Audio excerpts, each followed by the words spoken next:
live at the 2019 National Cup Series, the Yank-N-Yard at Stone Age Climbing Gym. My name is Matt Ratajczyk, with me is Molly Rennie. Hello. We are just cutting in with the live action now with our first competitor, Nora Chi on Women's 1. Nora had a really strong qualifier last night. It was a hard fight, but she came out excellent and strong, and she's looking to have a very strong comp today. Matt, you have some experience with Nora in the past as a prior coach, correct? Correct, yes. I used to live in New Jersey and I was Nora's first coach. So you've seen the strength coming. Yes, proud coaching moment now to see her finally old enough for the open circuit. So Nora is about to secure the 10 zone. It's your first time watching a competition. These climbers are trying to secure as many points as they can. A perfect round without falling would be 100 points. So Nora has successfully controlled the 10 zone. Let's get a little bit more chalk on her hands to prevent any slipping. Trying to figure out where her feet need to be to get up to the 15 zone. The hold she's on now only have texture on the bottoms of the hold, so that shiny yellow on top, she's very prone to slipping if she steps on top of it. I know that wall is slick, so the opportunity to smear on that wall and get any purchase is not going to happen. So she's stuck with either the slick wall or the slick non-textured hold. Now your time on your screen says she only has 26 seconds remaining, but in fact she has about 3.5 minutes. This is still her first attempt. The climbers will have 4 minutes each to try to solve each climb. I love this wall too because it showcases some of Stone Age's beautiful art that we had and some of the Day of the Dead theme that's so important to New Mexico culture.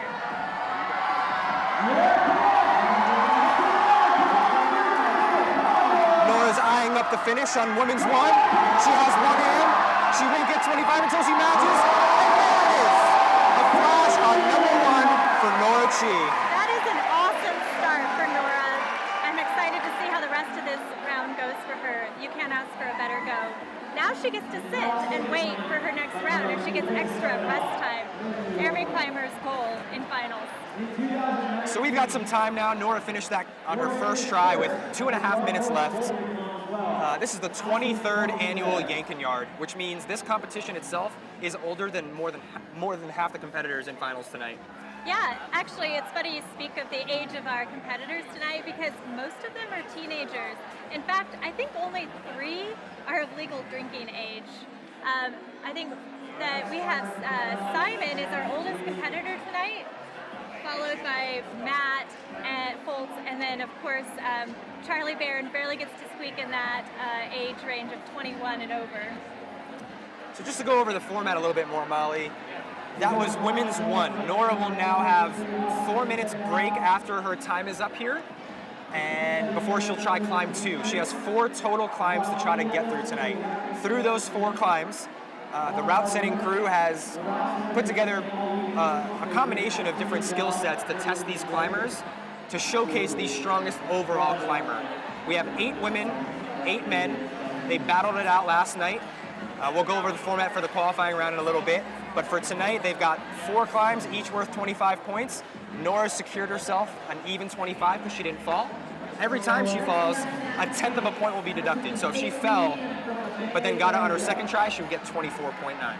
So we'll keep you updated on the live scoring. You can check it out online. Those results are not official until the appeal window at the end of the competition has concluded.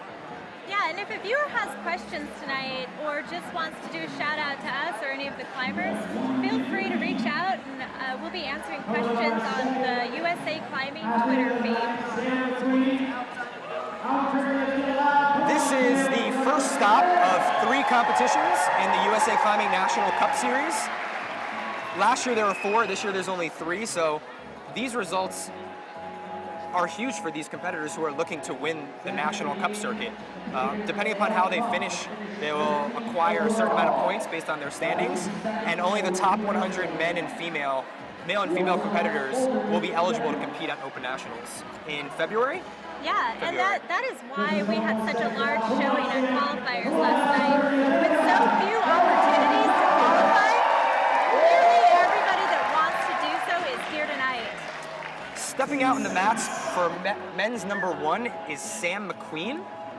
Just got kicked off the mats. Yeah. Men's number 1 is over in that corner, or in climbing lingo called the dihedral. This climb focuses heavily on pressing really hard through your feet, very sequential in terms of body positioning and wedging himself in the corner. Let's see how Sam handles this first problem for the men. You know, Sam is only 18 years old, but he's got some good comp experience. In fact, last year at the Vail World Cup, he finished 13th overall, which is a really good showing, especially for U.S. men. And he took 2nd overall for U.S. men. So he is a real contender tonight. So Sam controlled the 5 zone on his first attempt, and then an unfortunate foot slip on that lower volume sent him back to the mats. So talk to me about those volumes out there, Matt. Those are new to the gym, correct? Brand new. They are cheetah volumes. They've got great texture, very easy to clean off, and you just saw Sam brushing those holds. He's really looking to get the maximum friction out of all these holds so that he doesn't have one of those foot slips again. Come on, Sam, come on.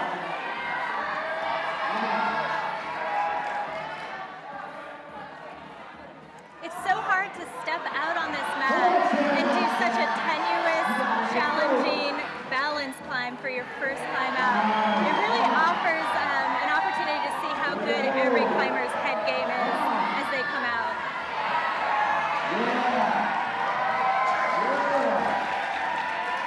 So Sam is touching the 10 zone. Will get control when he moves, which it looks like he has. So 10 points on his second try, puts him at 9.9 currently. And then another unfortunate foot slip for Sam. Still has plenty of time, 3 minutes left on the clock. There are 3 minutes left. Sam taking a little bit of a break, cleaning those holes again for himself. Yeah, this problem is pretty powerful. It's hard on the lats and shoulders, so even though it requires balance up high, those first couple moves look pretty physical. So Sam is going to be smart to take a minute, like he's doing right now, brush the holds, reevaluate, and then go at it again. He doesn't want to wear himself out before the end of his time. So I was fortunate enough to be on the route setting crew for this competition, and we thought the qualifying round last night was rather difficult. However, these men came out, and 4 of them sent every climb, all 10 climbs, in one try. That's amazing. So these climbs are on tonight are much more difficult than anything that they tried yesterday. So it'll be interesting to see how these gentlemen piece together these boulder problems. So Matt, as a member of the setting team, were you guys a little bit disappointed to see that so many men came out and crushed those qualifier problems, or did that make you nervous tonight for the set? Not disappointing, Molly. A little bit nervous, obviously, because you want to separate the field appropriately. However, it's kind of cool to see how strong the men's field has gotten. A lot of the guys in finals weren't even part of the National Cup Series last year. So as route setters, we need to constantly adapt and look at what the climbers on the current stage are doing, and we need to adjust the difficulty level accordingly. So moving forward in the National Cup, I would expect much harder qualifying rounds. We collected a lot of information last night, and hopefully we did our job today and made these climbs hard enough to separate them. Well, it's certainly proving to be challenging so far. Sam pulling on again with 1 minute and 10 seconds remaining. Pressing very hard through that small right foot. Now, Molly, a lot more is on the line than just National Cup rankings. There's a lot of prize money on the line as well. That's right. All of these competitors are vying for the prize money at the end of the call. And I'm sure that Sam is one of them that is hoping to take home a piece of that prize. Sam really needs to keep moving. The top of this boulder does not get easier. He has 30 seconds, and when that clock strikes 0, he has to leave the wall. He needs to finish the climb before then. And unfortunately, another foot slip brings Sam back down to the mats, and he'll take a 4-minute rest before his second climb. Up next for the ladies, we've got Lauren Bear on women's 1 and Nora Chi back out for women's 2. Lauren Bear comes to us from Dallas, Texas, and she's 18 years old. She's in the middle of her gap year, and she's really just focusing on climbing right now and focusing on her climbing career. So I'm sure she's excited to be in finals tonight and see how her extra training has paid off. Nora Chi giving another quick brush to those holds before she pulls on. Lauren's eyeing up women's 1, making sure her beta or her path up the wall from what she saw during the wrap preview doesn't change. I would assume that Lauren probably suspects that the climb has already been set rather quickly based on hearing the crowd's reaction. So that does put a little extra pressure on Lauren tonight as she's heading up to start women's 1.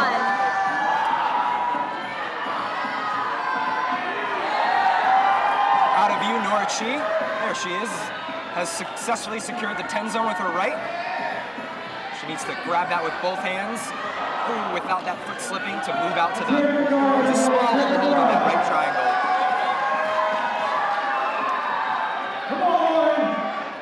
Oh, Lauren Bear so close to flashing women's number 1. Yeah, she rushed just a little bit on that last move. That move requires some real precision and slow movement to make sure she establishes. It'll be fun to see how the women's 2 climbs here. I love the angle that we get to see. We get to see how steep it is and just how small those holes are. Those crimps are tiny. So not only are we testing these climbers on their finger strength, but also how hard they can push through their feet, because if your feet leave those holds, there's not a good chance you're staying on that climb, Molly. And you know, just 24 hours ago, these women threw themselves at those qualifier problems, and they were hard. And they had 10 of them they had to complete, or try to complete, in order to make it through to finals tonight. And that round was the same. It was scored the same way as this, but instead of 4 climbs, like you said, they had 10 for a perfect score of 250.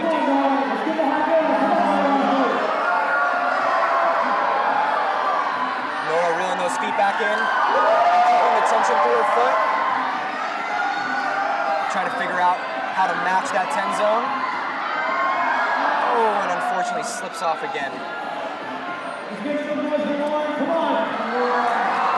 probably feeling the pressure right now to try to get up this climb in her second go, having probably realized that the climb was already set and probably very quickly, so she's going to feel the pressure to make it happen on this next go. Again, that dual text holds, those dual text holds are so hard. Yeah, those cheetah holds are not easy to grab and close to impossible to stand on. Those other holds that Lauren's currently brushing have nothing in cut. They are slopey, they are slick. The wall has no texture. This is a pretty scary climb. I did not enjoy trying those moves. I fell with some unfortunate unplanned foot pops. These routes are tall. They are. How tall are the boulder columns, do you know? 15, 20 feet. Yeah, that's substantial. It's a lot of climbing. Come on, Nora. Another exciting fact for some of the climbers here tonight, she hasn't come out yet, but Brooke Rabitu, one of our female qualifiers, is heading to the 2020 Tokyo Olympics. She's the first and so far only U.S. competitor to qualify for the Olympic Games in Tokyo. And I wouldn't be surprised if some of these other climbers out here tonight aren't vying for a spot in the 2024 Olympics. Honestly, every single person I've talked to nearly is interested in qualifying for 2024. And these athletes are serious about their potential and possibilities of qualifying for the Olympics in 2024. Again, if you have any questions or if you want to just give us a shout out, feel free to head on over to the Twitter feed for USA Climbing, and we will try to field those questions as the night goes on. Looks like Lauren and Nora will have time for one last attempt to try to secure the 25-point zone on these boulder problems. You can see both ladies have really picked up the speed.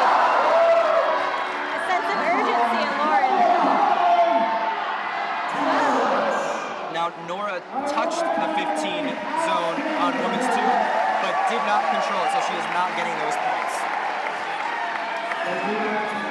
Out next for the men on problem 1 is Jordan Fishman, and Sam McQueen will be giving us our first look at men's 2. And I apologize before I misspoke, these climbers will have 5 minutes for a reclimb, not 4. Both climbers chalking up, trying to dry those hands out so they don't slip off these holds. Well, Jordan Fishman currently holds the national record for speed, so we'll see how that supports him in his quest to get up this problem within the allotted time. Sam McQueen successfully on his first try to the 5 zone, lines up the big jump. Snags it.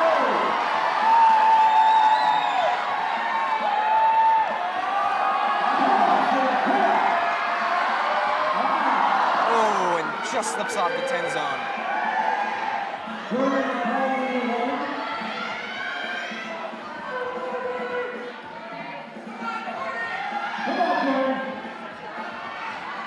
You can see just how textured those holds are when he's pressing into them.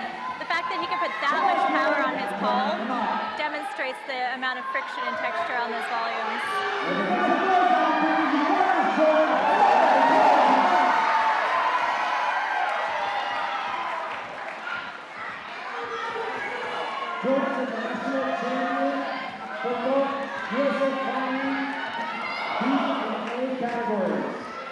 Well, Matt, it appears that these men's problems are sufficiently challenging enough for these men. Yes. Yes. In order to make it into finals tonight, you needed to complete all 10 boulders from the qualifying round, and you could only fall off, I think, 2 or 3 times. That's amazing. So it's, as a route setter, it's refreshing to see that some of these men are actually falling now. Because last night, they didn't fall very much. There was very little falling. I think we had 4 men last night have 0 falls. They got it all in their first attempt. Yes. That's incredible. And I really do think that just honestly speaks to the strength and caliber of climbing. Again, these are all kind of young, new to the scene climbers.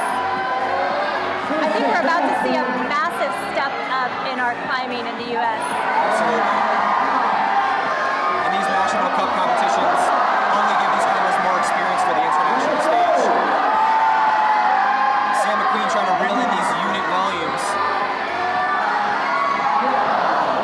That is steep on those volumes. Those pitches do not look easy to hang on to. So not to give too much away, but for men's 2, the secret to staying a little bit more secure to grab that 10 zone is to actually wedge both feet between those lower gray cheetah volumes and almost wedge themselves in. And Sam is really focusing on just getting his weight over the right one. I think he really needs to consider something different with his feet to try to keep him in the wall a little bit closer. Well, we'll see if he can establish that or find his own way through. Now, Molly, as a competitor yourself and being on this big stage before, do you find it common to get kind of stuck in a rut almost and have tunnel vision and only keep trying something the same way over and over again? Or what causes your brain to try something different? I think experience, honestly. I think the more you compete, the more you are able to think outside the box. I know I've had tunnel vision more times than I'd like to admit, simply because I can't think beyond what's in front of me at the moment. And speaking of experience, you know, Sam is 18, Jordan is what, 17? Yes. They don't have very much experience on the open stage, but these guys have been competing in the youth stage for a long time. So I like to think that so close for Sam. With 50 seconds left, it looks like Sam is bowing out, saving his energy for problems 3 and 4. All eyes on Jordan Fishman in that corner on men's 1. Recognizing when it's time to throw in the towel is really important for conservation of energy and thinking about the next climbs to come. I think that really speaks to the seasoned nature of some of these climbers. Again, same with his one here. He knows it's time to just move on. Conservation of energy. Let's talk about conservation of skin. Yeah. We had route setters climbing these finals problems on Monday on day 1, and our fingertips were bleeding from trying these climbs so many times. I would believe that 100%. I touched those holds yesterday, and I maybe lost skin just touching them. So who do we have next on women's one, Molly? Well, out for women's one is Quinn Mason. She's 16 years old, and she comes to us from Seattle. So she's another one of our young climbers, but despite that, her experience, she's climbed 25 513s around the world. She's competed a lot too, so she comes to us with lots of experience. And again, I don't think her age is going to come through as a hindrance at all. If anything, it just gives her more energy to climb. We've got our first look at women's 3 with Nora Chi. This is her second attempt. Trying a dynamic coordination hand flip through those level volumes. Level's a new company. We're super psyched to get some brand new holds that these climbers have never seen before. I was really excited to watch women's 3. I think it looks like it's going to be a crowd pleaser with this first move.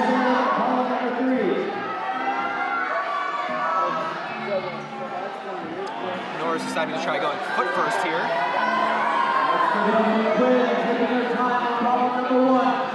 Not quite finding the tension there. So Quinn Mason is really taking her time trying to establish the best balance to make her way up this very tricky and slippery climb. Nora Chi still trying to find the method in women's 3. Quinn's getting her speed up, lining up for the finish move. One hand's up. She decides to retreat and chalk up a little bit more. Trying to find somewhere to grab it again. That shiny yellow surface is not something I don't think anyone could hold on to. Successful flash for Quinn Mason on women's 1. Nora Chi's wedging herself between these level volumes. Looking like she may be onto something here. Looks like there are some options for the beginning of women's 3. And Nora's tried both options.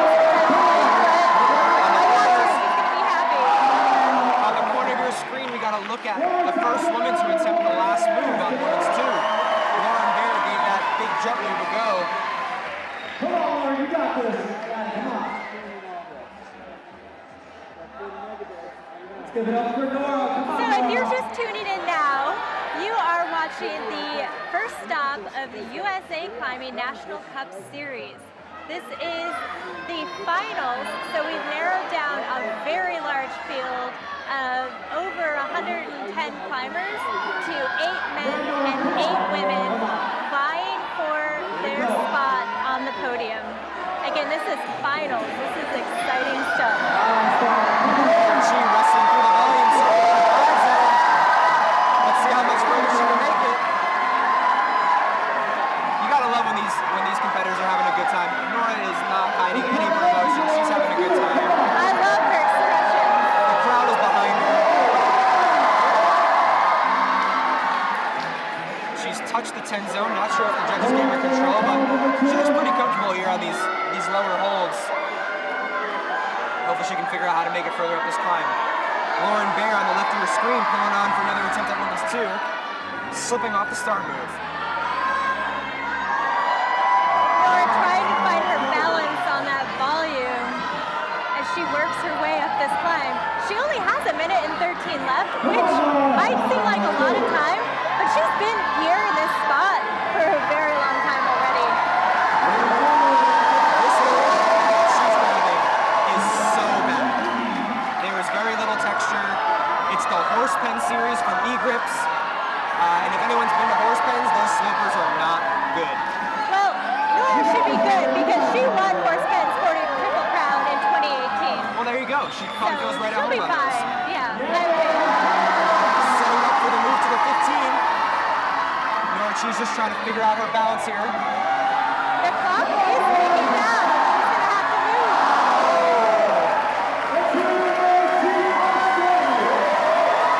She's going to spend her last 30 seconds resting. Lauren Bear pulling on for another attempt on women's 2. Gripping hard on those tiny holds. Somehow swinging herself back into the wall off the 10 zone.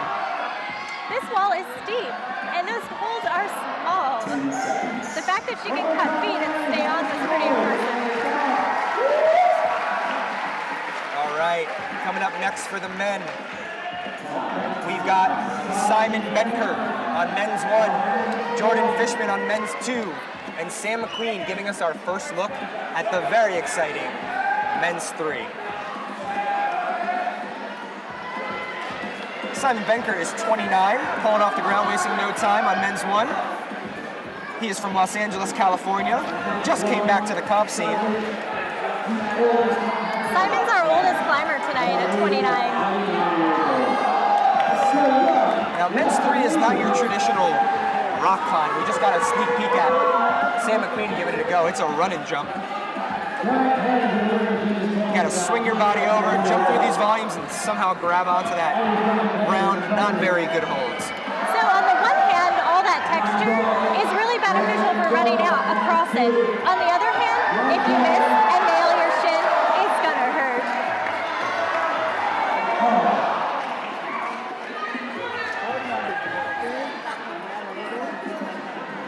All 3 climbers on the ground now, taking a quick break, brushing their holds. Simon having a tough time figuring out the sequence to get himself established in this dihedral. But after watching him yesterday, he is very strong. I'm expecting him to get pretty far up this boulder. Wedging his way up on those holds, the boomerangs.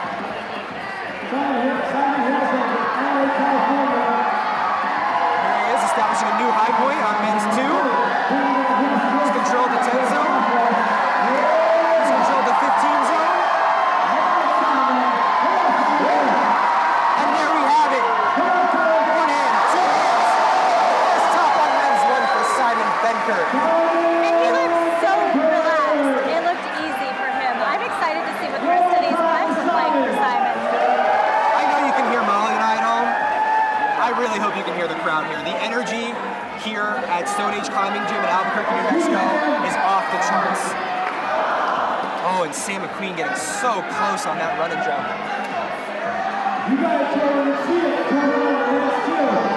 Now these attempts matter, Molly. Every time these competitors fall, they're losing a tenth of a point, which with the ties we had last night after qualifiers, every attempt is going to matter here tonight. Yeah, I think that these men are very aware of the importance of attempts after last night.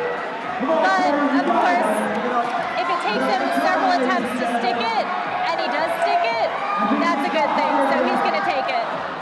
Ooh, Jordan Fishman with an unfortunate hand pop on that first little Gaston crimp for his right hand. That move is very hard to hold without that right hand on.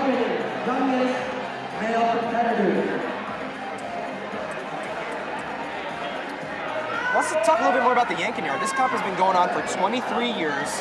The first ever Yank-N-Yard was in 1998 at the original Stone Age location. And ever since then, the comp has just gotten bigger and bigger. And as you can see, this is our 3rd National Cup. We're bringing in the best competitors in the country. It's really cool to see a climbing comp with this much history behind it. And Sam's getting so much closer on this run and jump. He's got a minute and a half trying to figure out the right way to stop himself on that hold. This wall in this particular room is actually typically the sport climbing wall. So it's been really fun to see it transfer into a bouldering setup for these people tonight.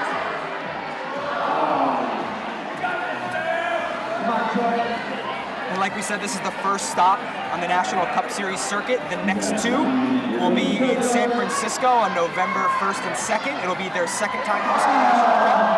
And the 3rd and final stop is at High Point Climbing and Fitness in Memphis, Tennessee on December 6th and 7th. I wouldn't be surprised if all of these competitors here tonight will be venturing out to both those comps to try to earn some more points for the National Cup Series. And then they have a little bit of a break as they're training and regaining some strength and building new strength for the National Series finals, the National Championships in Bend, Oregon in February. The first weekend in February.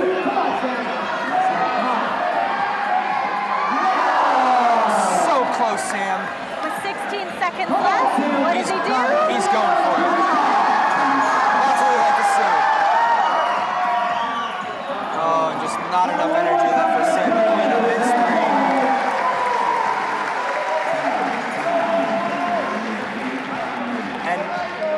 there you have it.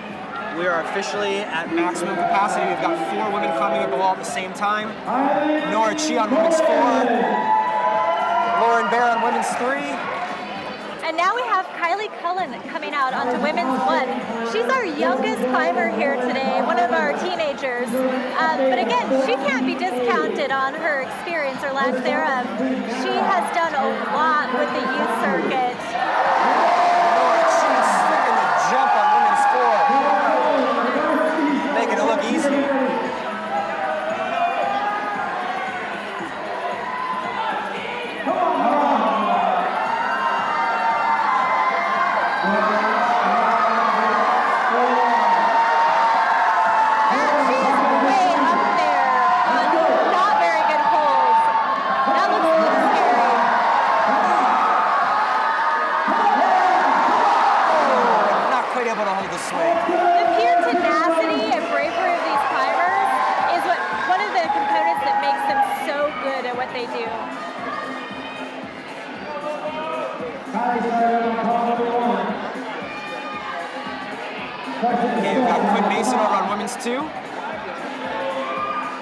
Taking a look at her skin, probably lost a bit of it last night during the qualifying round. Got a lot of brand new holds from some really cool companies here tonight, and the texture is almost too good on some of them.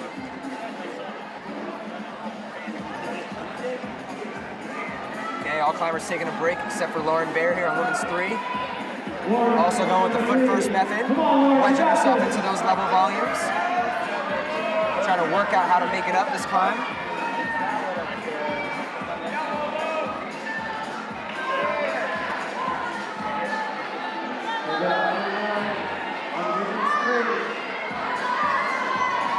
So she's gotten herself 10 points. Come on. The trick here is establishing your feet high enough that you can reach, but not so high that you pick yourself off the holds. Lauren Bear looking around, trying to figure out how to get up to that 15 zone. Kicks her right foot out. Now she's looking at a big mantle up to that 15 zone. Oh, just short by a couple inches. Kylie Cullen looking comfortable up on that slab right now. She's taking her time. She's finding the best balance for each hold and establishing what surfaces are most usable. Taking a risk, stepping on that top of that dual text cheetah hold. Reaching up on one hand, pressing. Top on women's 1 for Kylie Cullen. She's earned herself an extra 2 minutes of rest.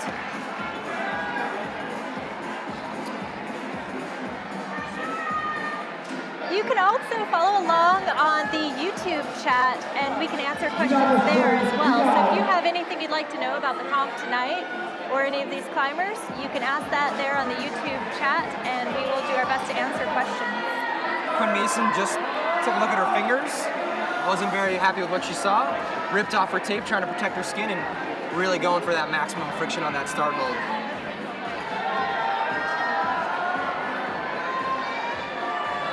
Nora Chi lining up for the jump on women's 4. See if she can grab it again. Now I mentioned a lot of these holds have great friction. These black volumes with our local artist Aaron Stromberg's art, they have 0 friction. They are slippery. So to trust her foot right now on that hold. Nora Chi's so close to grabbing that 15 zone. She's got 50 seconds left now. I think she'll give it another go. Lauren Bear wedging her way up on women's 3. She's learned a bit about these holds. Hopefully she can pull it together and get a new high point for us on women's 3. Oh, and just slips off that sloper. Here goes Laura, working to move as quickly as she can in hopes to secure the top of this hold. With 25 seconds left, she is going to have to really move. All eyes on Nora now. Oh, and just slips off that last sloper. Great comp for Miss Nora Chi. I'm sure we'll be seeing a lot more of her in the future. Out. We got our title sponsor, the North Face, and Petzl, maker of great climbing gear, keeping us safe for years.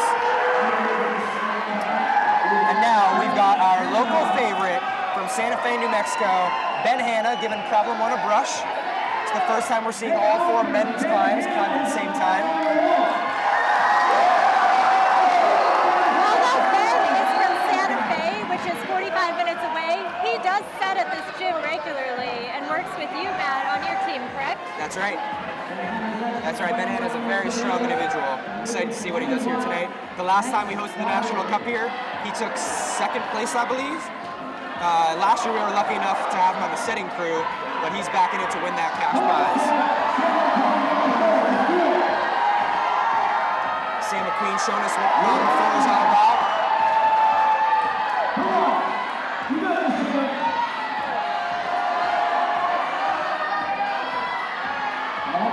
Secured the 5 zone, still hanging on, trying to work his way out the left to grab that 10 zone. And there is 10 points.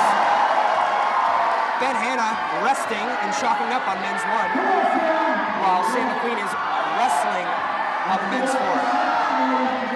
The amount of tension required on men's 4 is phenomenal, and to do that after having climbed the other 3 climbs is a real feat. Ben Hanna still in the wall for his first attempt. Jordan Fishman trying to find luck on this run and jump. And we've got Simon Becker up into the unit volumes on men's 2.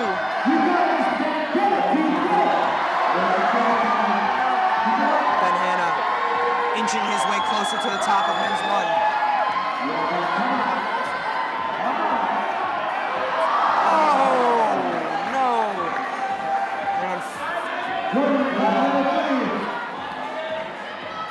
Working out this insane Stevens. Come on, Corey, you got this.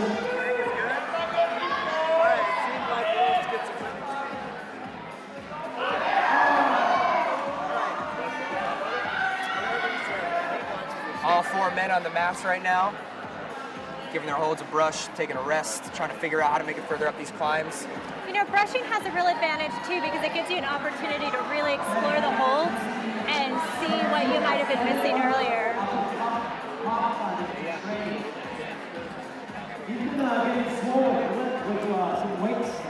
Just under half their time left. Jordan Fishman catching his breath, Simon Benkert taking a rest. Even Ben down there showing his seasoned experience and actually sitting down to relax. He knows he can do it on the next go. He just needs to take a second, reassess, and get up and send it. A true testament to how hard these climbs are. Simon made it pretty far up this climb in a previous attempt, and he's fallen off the first move again, just trying to get back there.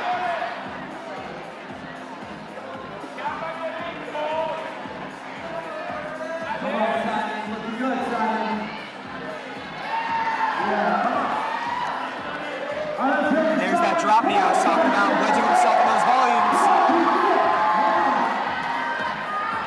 Oh, he decides he didn't really like it, but back in it again, and an unfortunate foot slip for Simon on men's 2.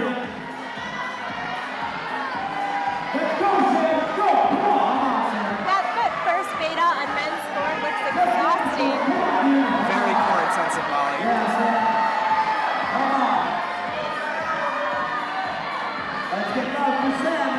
Sam McQueen trying to figure out the sequence here. Ben Hanna back up on men's 1.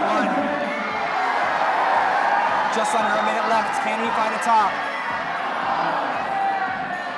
Ben has definitely timed it to be able to send it on this go. But he can't mess around. He's going to have to move.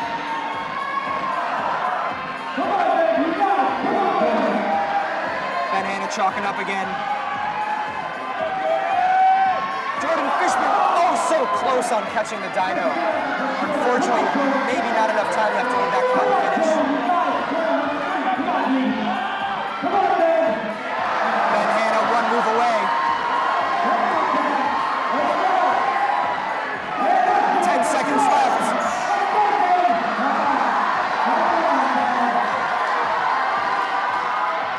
Oh, and just falls short of grabbing the finish hold.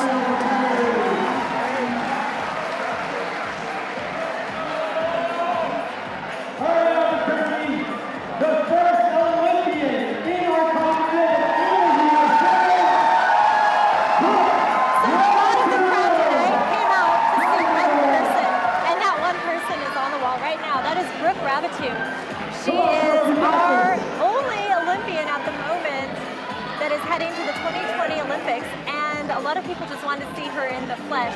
Brooke has been looking strong this season, as she has for a long time.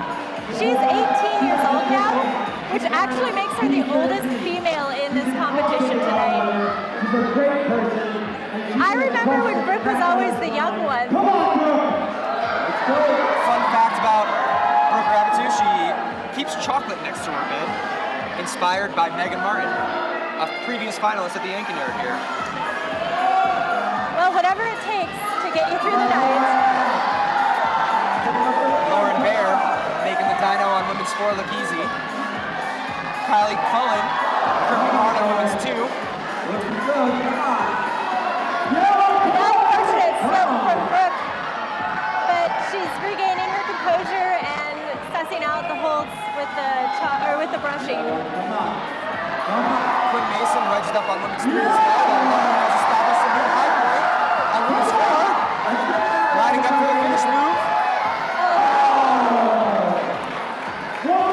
So the drop hold on women's 4 does not look very good. Is there a sweet spot on it, or is it just slopey all the way up? It's pretty flat, and with the way your feet are set up, it's actually easier to go left hand instead of right hand like Lauren just tried. Okay. So Quinn Mason here on women's 3, chalking up, taking a rest before trying to tackle this really bad sloper. As large as the hold is, it's not very easy to hold on to. Seems like Quinn is utilizing her experience as a sport climber here, taking the time to chalk up as she finds her balance. And you can see Brooke in the background on women's 1.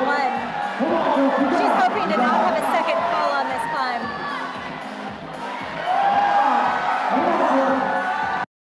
That she broke the power when she sent. Sounds right, Molly.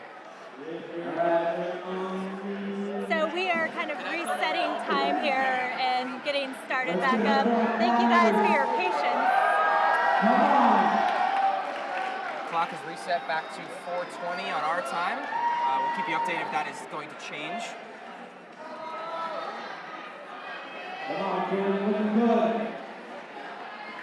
Quinn Mason working her way up women's 3. Kylie Cullen in the background, trying to find the grip on those tiny, tiny crimps on women's 2. Got our spotlights back on. Back in the action here at Stone Age Climbing Gym. Sorry for that delay. We had a power cut here at the gym. Finished the action before the power outage with Brooke Rabbit 2 topping women's 1. Her climb was so powerful that she knocked the power right out. So here we are, back at it again. Power's back on. These ladies are given a chance to finish up these climbs. Quinn Mason on women's 3.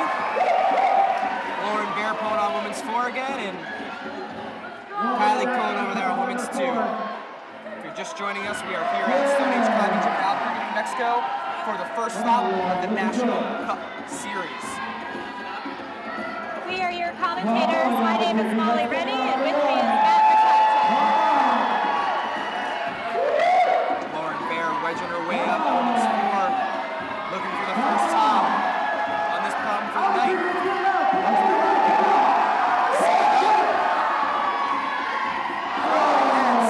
So like I said, going left hand would put her body in a better position to hang lower on that hold.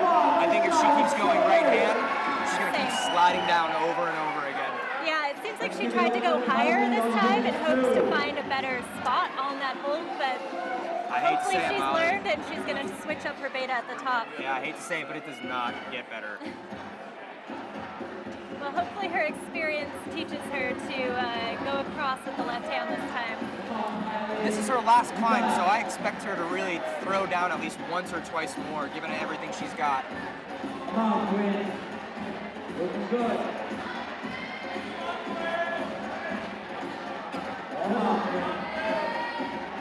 Justice Pastor, the 200 meters to Kylie, with the USA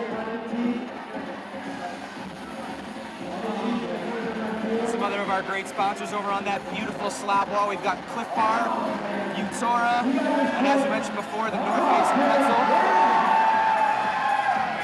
Quinn Mason looking very comfortable up there. As comfortable as you can be on a sloper that bad. eyeing up that 15 zone. So close. Just barely missing that catch. The trick is getting high enough that you don't have to go dynamic, but not going so high you get kicked backwards off the 10-point volume. The wall from this angle on your screen looks vertical, but it is just so gently, slightly overhanging that if the climbers aren't careful and they don't keep their body in, they will fall right back.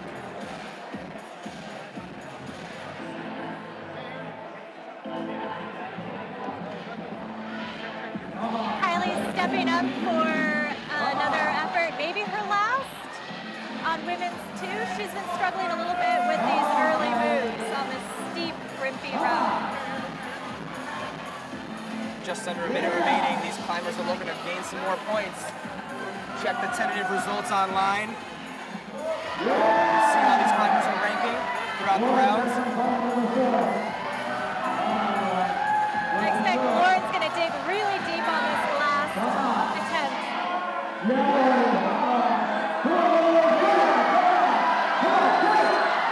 She's finding a knee bar with her right knee.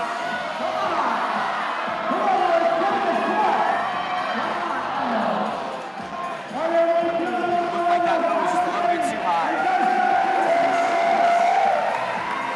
All right, now out for the men in 10 seconds. We've got our first finalist, who was one of 4 men who did not fall last night. Bobby Taft Pittman, originally from Florida. He's 20 years old, is currently living in Boulder, Colorado. He's a former sport national champion.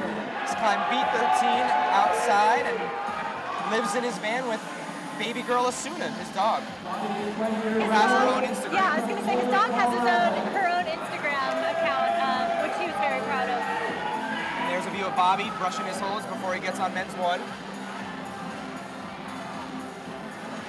Ben Hanna on men's 2. Jordan Fishman in the center of your screen on men's 4. And Simon Benkert on the right, trying to be the first man to gain control of men's 3. Gain control of the run and jump on men's 3. Yeah, men's 3 is really proving to be quite challenging to stick this run and jump. Very low percentage. So many men have been incredibly close.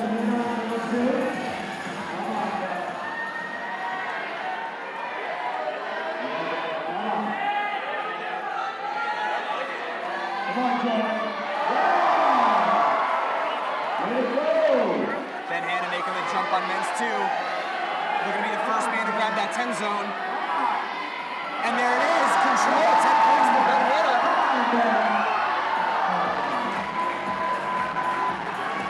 Jordan Fishman looking strong on men's 4. Oh, and unfortunately his right hand slipped off trying to hold that swing. There's not even a hold on the top of that right hand. There's a dual text thumb catch on the bottom side. Wow. So not a great hold. So I can't help but notice that Bobby Taft Pittman has a chain that I believe is attached to a wallet in his pocket. That was there last night too during qualifiers. So I wonder if he's planning to make some purchases immediately after this climbing comp, or if he's concerned about losing his ID. But either way, it is a new style that I have not seen in climbing comps. Maybe he's got a little predisposed fear of getting stolen from Breaking Bad being associated with Albuquerque. That is actually reasonable. Yeah. Now, an interesting thing to note from last night, from qualifiers, there was actually 2 sessions, and Bobby was in the first session, and of all the men that flashed all 10 props, excuse me, he made those 10 climbs look so easy. He was psyched all night. I did not see anybody that looked like they were having as much fun as Bobby last night. And now, I wish nothing poor upon any of these competitors, but it's almost refreshing to see Bobby falling off of a problem. Because he didn't fall yesterday, not one time, in 10 climbs. Many of these men did look to be superhuman last night, so yeah. They're looking more human tonight.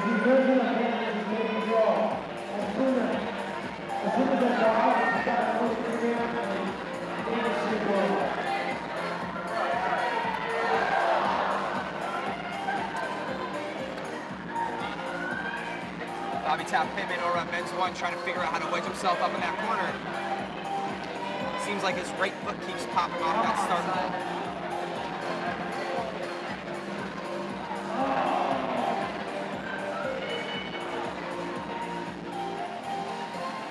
Still, so far, no luck for any of the gentlemen.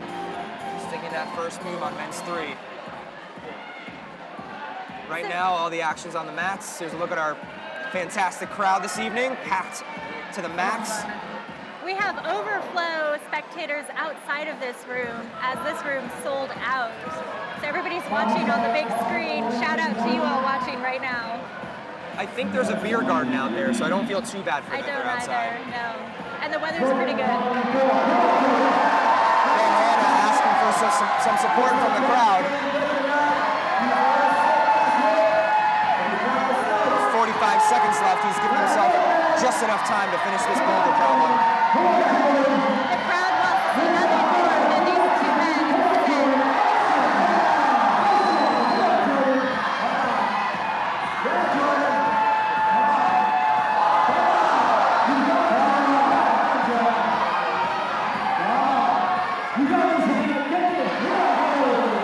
Looks like fatigue took over on that last move.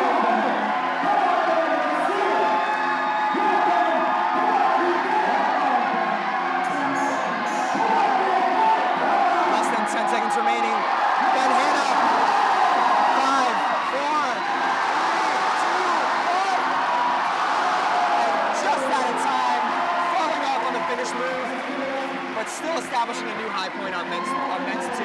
The crowd was so energized that it almost seemed like he said just because of the crowd's reaction. And here we have out on women's 1.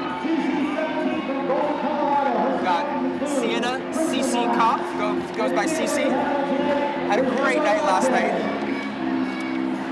North Face, one of the sponsors tonight. We couldn't do any of these comps without North Face and some of our other amazing sponsors.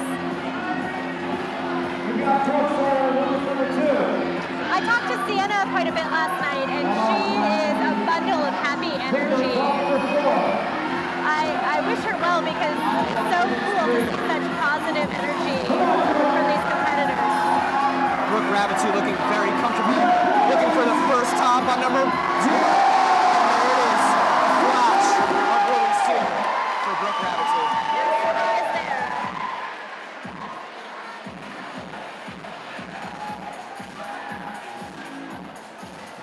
With just under 4 minutes remaining, the rest of our girls are looking to gain some points on their respective climbs. Quinn Mason on women's 4, lining up for the dyno. Now, I suspect from watching Quinn earlier this round and continuing to look down at her fingers that she's having a hard time bearing down on some of these small holds with some pretty poor skin quality from last night. Knowing how gritty some of these little crimps are, mentally it's hard to bear down on these holds when your skin is in that rough a shape. Yes, and these holds are all brand new. Cece lining up for the last move on women's 1. One hand, 2 hands for 2 seconds. That is a successful top for Sienna Kopp. If you have any questions tonight, you can post them either to the Twitter feed, or we're also following along on the live chat with the YouTube video. So please feel free to ask questions or comments on there, and we'll reply to them as we can.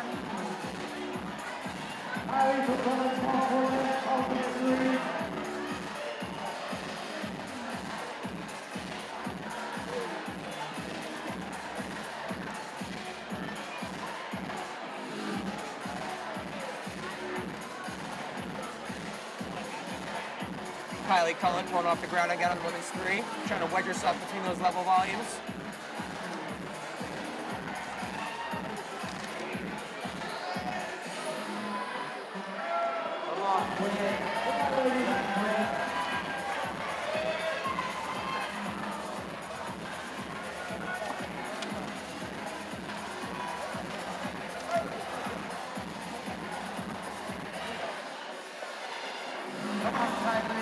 Just under 2 minutes left here as we're more than just about halfway through our round. That push over on women's 3 with that foot first beta is intense. It is very shouldery. I almost feel like if I were to try women's 3, I would opt for the kind of run across edge as opposed to the shouldery push. Whichever way you go about it, though, it is not. It does look hard. Not easy. A lot of the times in climbing, we test the climbers on pulling and grabbing holds, whereas this climb is a lot of pushing. And again, like I mentioned earlier at the beginning of the live stream, the route setters, the crew this week, we're trying to test these climbers across the board on every skill set. So we're looking for the most well-rounded climber in all skill sets.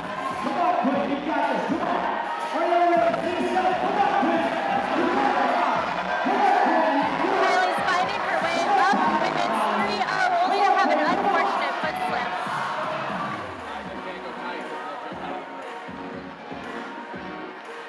Seconds left. Let's see if these climbers give it one more shot. Kylie looks like she's gonna take those last 30 seconds and rest for the final climb, and Quinn's giving those holds one last brush to give it one last go. You know what, Matt? I have to say, I really appreciate that the way this gym is set up, we can see all of the problems in one shot. Some of the others that I've watched in the past, you can't see all the times, but here we're not missing any action at all. Yeah, this is quite the stage, multiple terrain angles. All right, and our current tentative scores, we've got on the ladies' side, only 2 have finished the complete round. Lauren Bear currently in fourth, edging out Nora Chi by 5 attempts. And for the men, our 2 competitors who have finished are down in 3rd and 4th, with Simon Benker and Ben Hanna currently in 1st and 2nd, tied. So hopefully over the next 2 climbs we can split those 2 up. This is definitely a different story from last night of the many, many sends and many flashes. Tonight is proving to be adequately challenging, I would say. And now on men's 1 is Gabriel Galen, our youngest male competitor at 17 years old.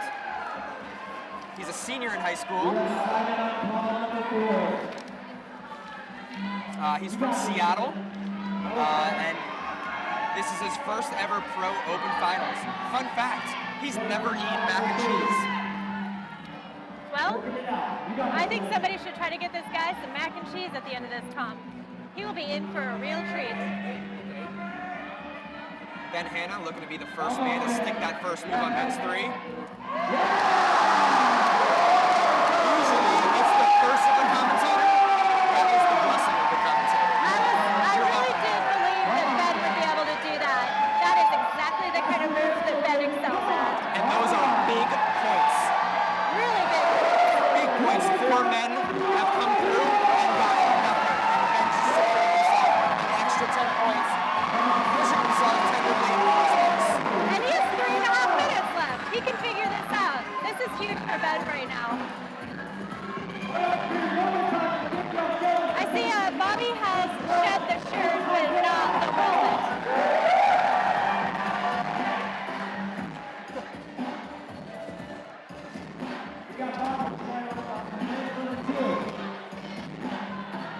3 minutes left here for this set of climbers on these problems. See if Ben can stick it again. Come on, Ben. Let's go. Easy. Make it look easy. Once you learn it, it seems pretty easy.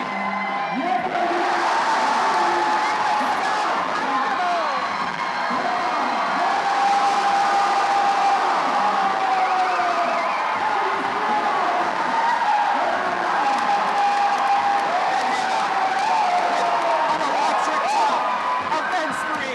I can't even hear myself right now because the crowd was so loud. It's a big 25 points for Ben Hanna, or pretty close to it. 29 point something. Let's give it up for Podium, Simon. Come on.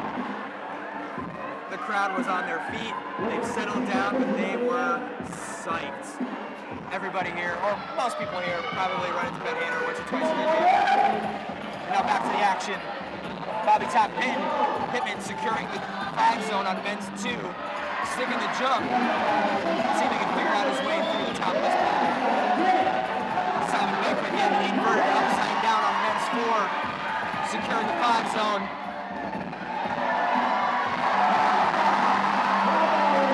Bobby securing the 15.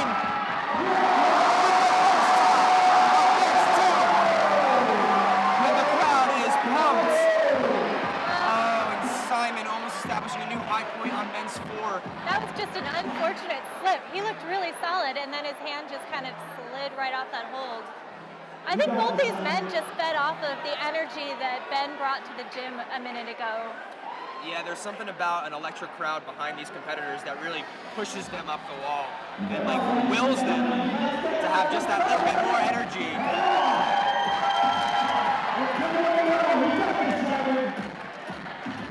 Simon Becker, all eyes on him with 50 seconds left. See if he can find the first top of men's 4. Racing up the wall. Seems like he really understands this part.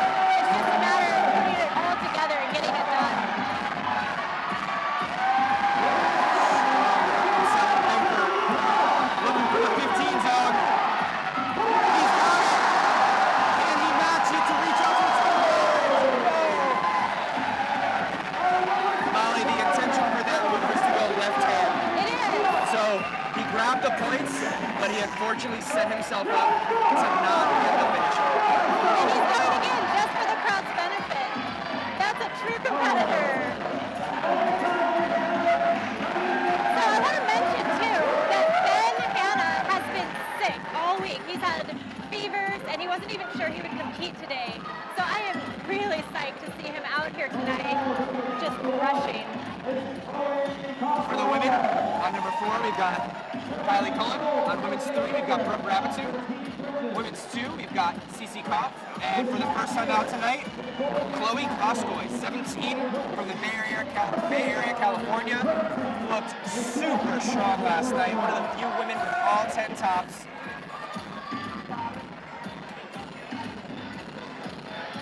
No stranger to outdoor climbing as well, sent double digits. Sienna Kopp looking strong on number 2. I got a feeling we're going to see a lot of tops now from here on out.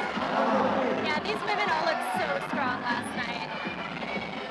Sienna Kopp with an unfortunate foot slip.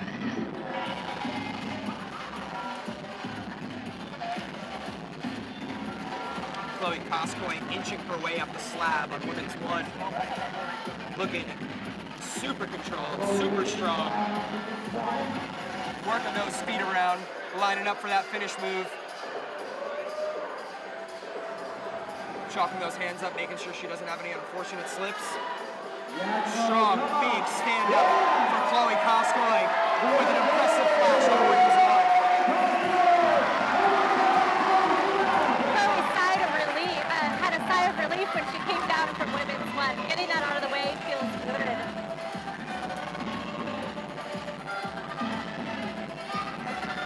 Kylie Cullen has stuck the dyno on women's 4, trying to figure out how to make her way up to these next holds.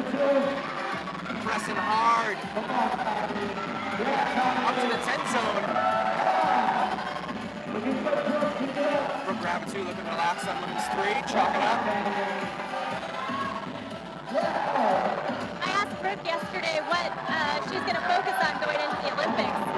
Sport, speed, or possibly bouldering. And she said, oh, speed and sport and bouldering. So it looks to me like she's just going to focus really hard on climbing and trying to get stronger.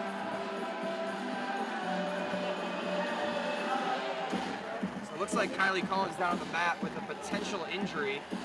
Got a USA Climbing official asking her if she needs any assistance. We'll keep you posted when we get more information on that. You know, that's the hazard. These climbers throw themselves at these problems and try absolutely their hardest, and that is a risk.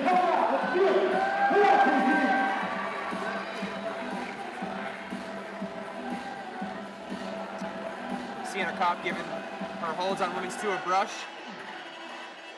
Trying to find the friction for a top. Kylie Cullen's being walked off the mat, back to her chair. We hope she's okay.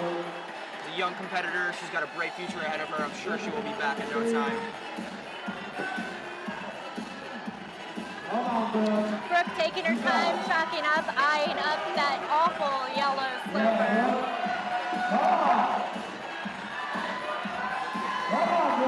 You know, Sienna's struggling a little bit down there on women's too, but she hasn't stopped smiling.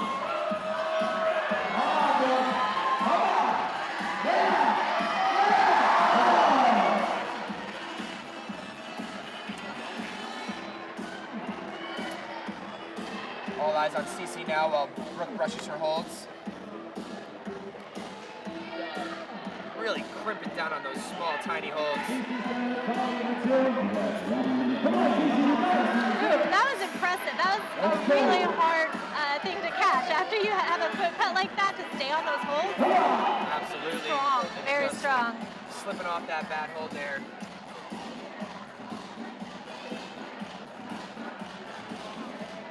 So we just had a question on the YouTube feed, the live chat, and the question was, how tall are these walls? They're about 15 feet, so we're not messing around in here. These are pretty tall boulder problems. But we do have some new flooring in here this year, which should help a lot with keeping climbers as safe as they can be at that height. And for perspective, I think Brooke is just over 5 feet. So looking at Brooke on this wall, there's at least 2 or 3 of her before you get to the top.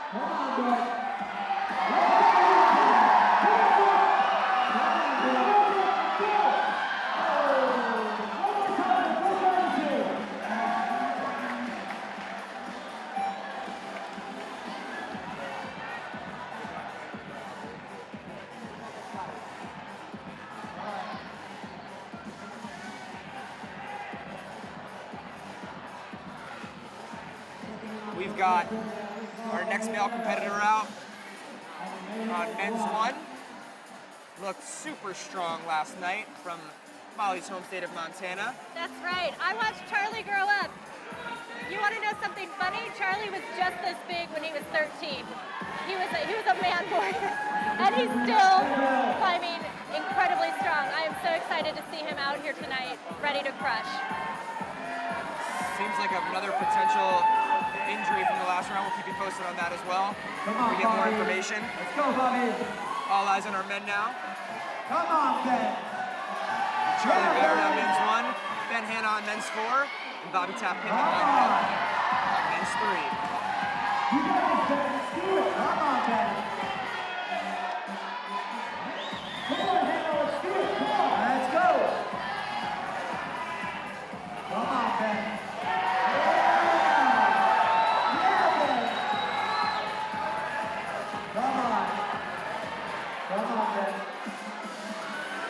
It almost seems like Ben Hanna is stuck on the wall right now, trying to figure out a way to get himself situated for the next move. And oh, his hand popped off the wall he goes.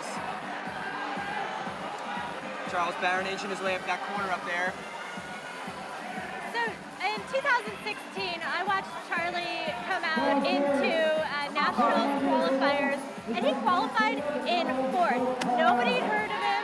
He'd never done anything terribly noteworthy in the comp scene, and he came out behind people like Daniel Woods in 4th place. So we know he's got it in him. He recently just did super well in the Portland Boulder Rally too. I believe he took 2nd. So he's on par. He's on point right now to have a really good season. And here's evidence right here. One hand, two hands, a flash, I believe. Yeah, I believe it was. For Charlie Brown, we'll keep you updated on that score. But I believe that was his first attempt. Bobby Tapp Pittman giving men's three a bunch of goes like everyone else. Trying to find the flow on the run and jump. Oh, so That was close. very close. You can see the little sparkle in their eyes when they realize they figured it out. And I just saw that from Bobby on men's three. Ben Hanna grabbing the 10 zone. I mean, I know how abrasive those holds are, so that has got to be just eating his knee right now.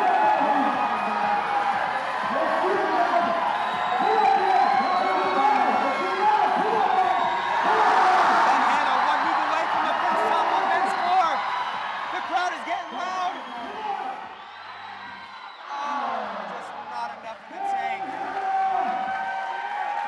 choice for Ben Hanna, though. But Ben read the beta the way that you guys had intended, so that's really promising for next go. He's got a minute and a half left. Let's see if he can pull it off in that much time. Man, that problem is a lot of energy. It's going to require him reaching deep into that tank of his to send, but if anybody can do it, it's Ben. Bobby Taft Pittman, the second man to stick the run and jump on men's 3. Let's see if he can catch fire on this next little coordination double clutch move. Trying to find something on the left side. Oh, so strong.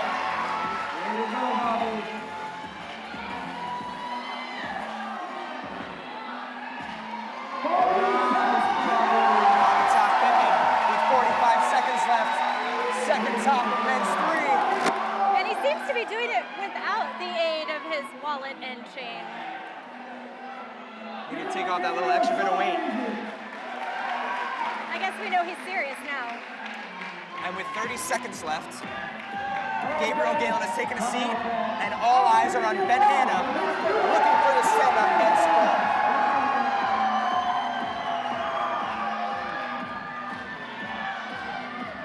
I'm gonna do it and show everybody.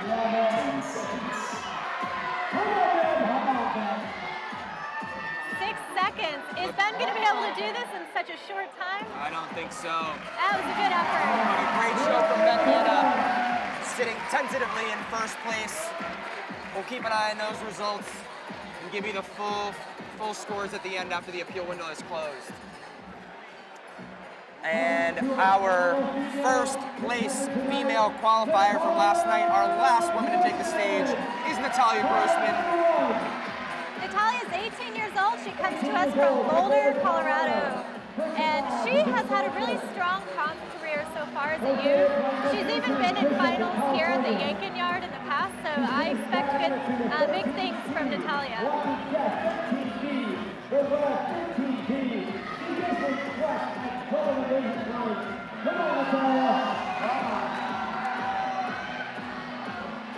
All ladies on the wall now. Don't blink.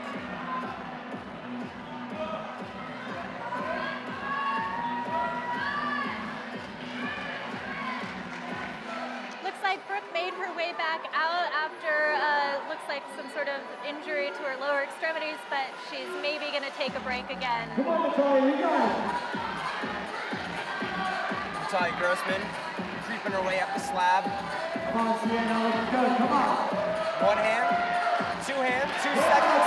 That is a flash for Natalia Grossman. Natalia looks very comfortable and very calm. She's a seasoned competitor. I believe she's made semis in some World Cups before. No stranger to the finals at youth events. And I believe a strong showing in last year's National Cup as well. That was Chloe Koskoy zipping off that bad 10-zone sloper on women's 2. Giving those tiny holds a brush. Now all eyes on CC trying to figure out the beginning moves of women's 3. Still smiling though. Sienna is just always happy. I love that. Even her outfit is very happy tonight. She exudes joy. Let's go. Wedging herself in there. So she's going to try the other beta now. She has a lot of height, so maybe she'll be able to press her way through where some of the other women weren't able to. But sometimes that height isn't actually an advantage in those wedge problems because you can't get as much as your body inside.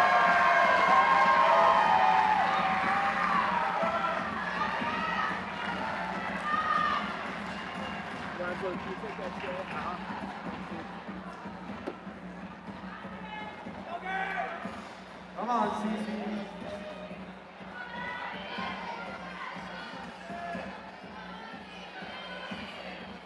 CC kicking her foot out way far to that 5 zone.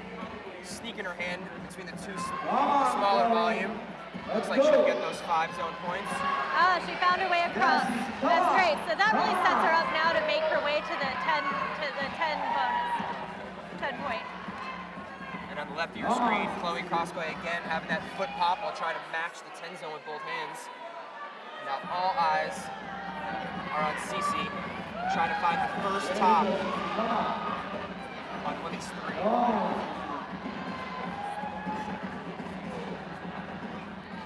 Patience on women's 3 seems to be key in finding your way through this middle section.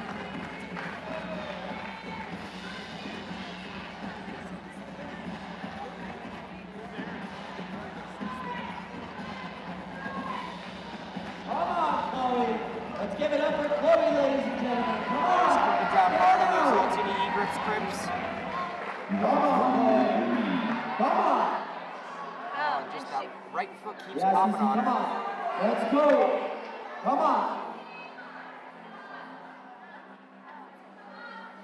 Come on, Cece. 45 seconds Come left. on. This could be Cece's last burn. Asking the crowd for some assistance.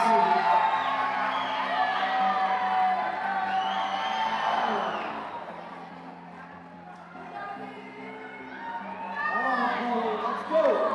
looks like Santa's gonna give it another go. Beginning of that climb is not something you can move quickly through. She's calling it, as is Chloe. So there's an interesting discussion going on right now on the live chat on the YouTube video, and it's that people are wondering whether or not spotters would be advantageous to have in these kind of comp settings. And so they're wondering what our thoughts are on that, Matt, on having a spotter for the comps. For indoor climbing on pads this large, it's actually a little bit more dangerous to have a spotter. You not only risk the climber getting injured by falling on the spotter, but then the spotter getting injured as well. For outdoor climbing, it's a different story. Your target pads are way smaller, and that's when a spotter is crucial to avoid landing on a rock or having an uneven surface. This is a flat, even surface. Across all competition scenes, you never see spotters. It could be really dangerous for the spotters too, I would think, because some of these climbers take really wild, unpredictable falls.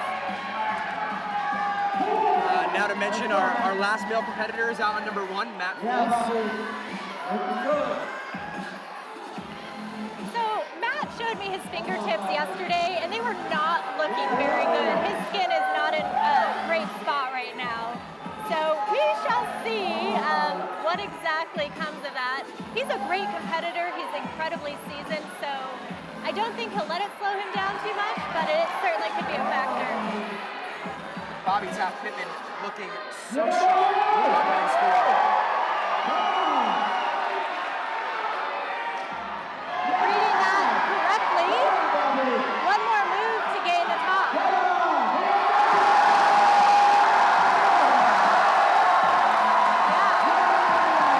And Bobby is psyched. Nobody is happier tonight than Bobby on that set. That was impressive. He really worked for that, and that was an amazing set. And here's Matt creeping up the way towards 25. He looks fairly comfortable on the wall. See if these climbers can feed off the energy of the others. There's Matt with 10 on men's 1. I believe that was his first attempt. I think I saw him slip once or twice, so okay. let's check. I don't know. Come on, live with us.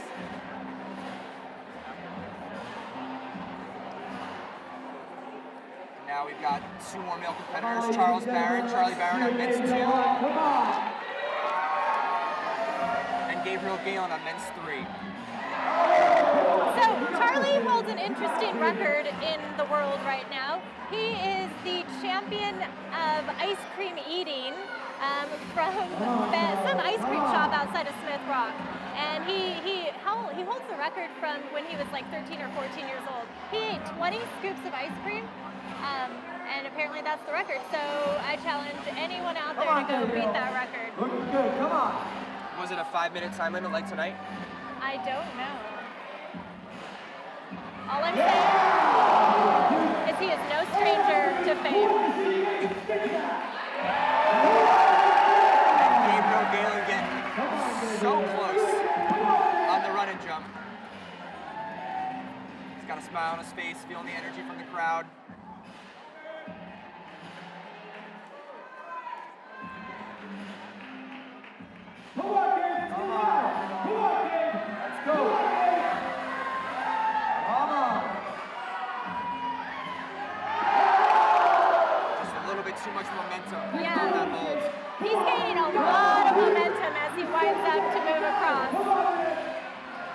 Charlie looking incredibly strong on those pinches. So much body tension. Charlie looking so strong. Looking for the top on men's 2.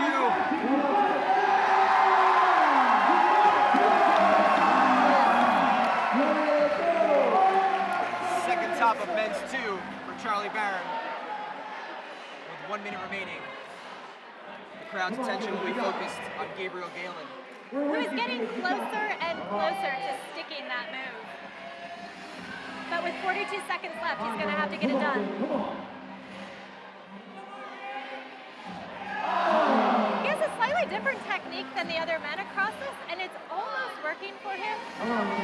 But I wonder if he changed the way in which he put his feet down on the second hold, if that would change his chances or improve his chances of catching.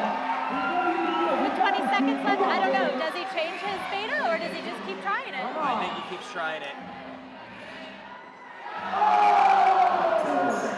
2 minutes too late.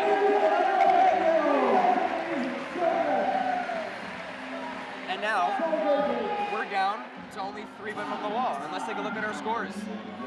Currently, we've got Brooke Rabitou sitting in first place for the ladies, followed by Lauren Mayer and Nora Chi in third place. And on the men's side, with that top of men's 4, Bobby Taft Pittman has taken the lead over New Mexico local Ben Hanna.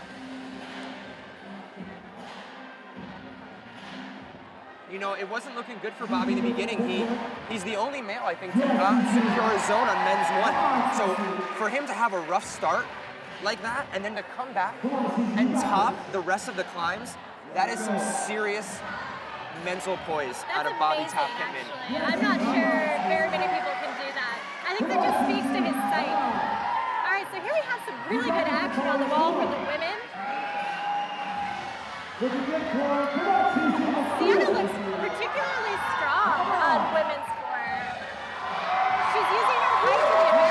Oh, we just had a top from Natalia Roasted. Well done, Natalia.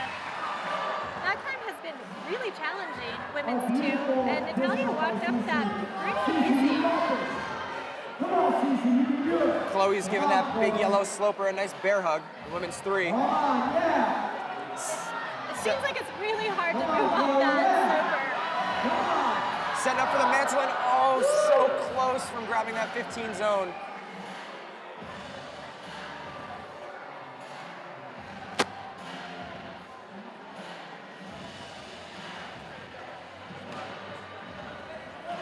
You got this, CC. You got this. I love the smile on CC. You got this, baby. You got this.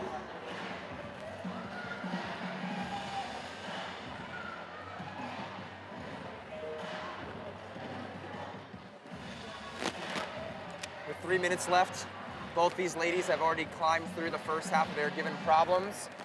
So they are taking their time. Looks like Cece's trying to channel the energy from the crowd.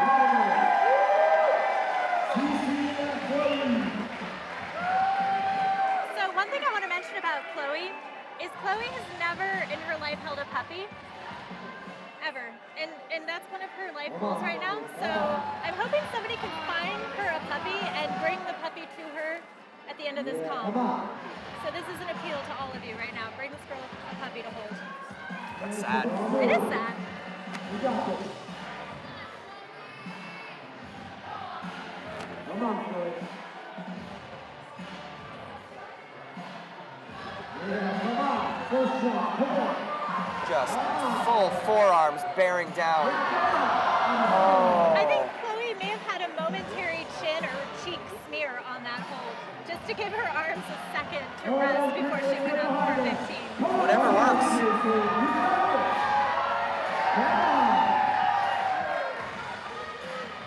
Yes, he's doing fine. Come on. Let's go. Nice, come on, Cece. Cece's getting high in women's 4. Still looking for her first top on that boulder. Holding the swing, looking strong. Flexibility really helped her in that move. Sienna's so close. She has time for another go. I'm expecting her to take a nice long rest before she gets back on the wall.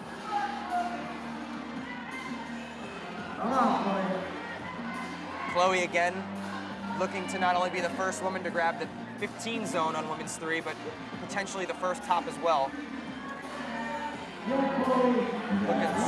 Looking strong on that sloper. You know, every attempt she's looked a little closer to sticking that move. I think she can do it. Oh, the no hands rest.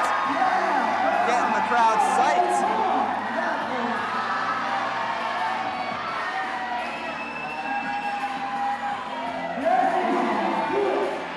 Both these women are looking primed for a set.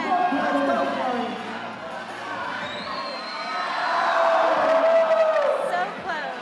You don't get closer than what Chloe just did. And with 20 seconds left, Cece's our last climber on the wall.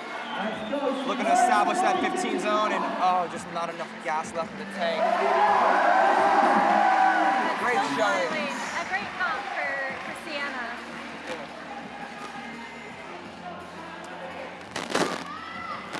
And now with no men left on problem one, let's take a look at our scores.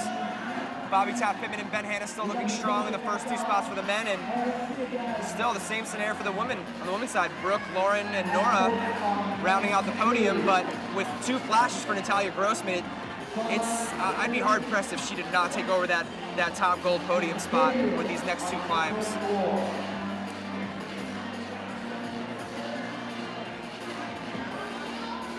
And again, these results are tentative.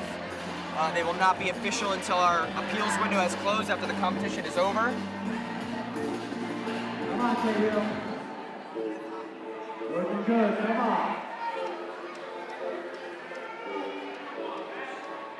Yeah, Gabe, you got this. Charlie's Come on. taking a moment here to figure out how the holds are going to feel underneath of that brush. Got Gabe already on, ready halfway up the wall, figuring out that foot first beta. Come on, man, you got it. Yeah. Crazy tension on men's 4. Come on, Gabriel.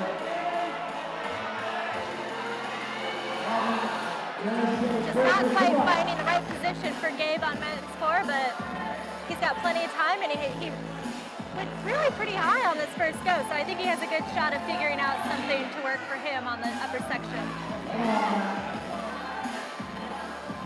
Charlie, that was an interesting style we have not seen yet, but it looks like it might work. Yeah, I'm curious to see what happens. Gabriel Galen had the little skip across that no other men had tried, and now Charlie doing his own thing with a, I don't even know what you would call that, a hop, skip, and a jump? Like a, well, we could reterm it. We could call it like a happy leg curve. That's an official climbing term now. You heard it here first. Matt Fultz all along the wall. Getting back up into those unit pinches on men's 2. See if he can find the right body position to work his way through these holds.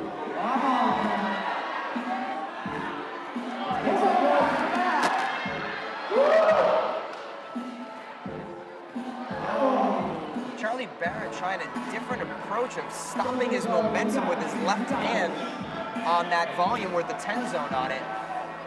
You know, creativity is pretty important in comp climbing, but also figuring out the right way to do it quickly, but not abandoning a way that could work quickly is also really important. It's an interesting balance of skill and experience. That's one of the challenges from the route setting perspective, is making sure we try everything that a competitor may try, because we don't want to leave any loopholes out there.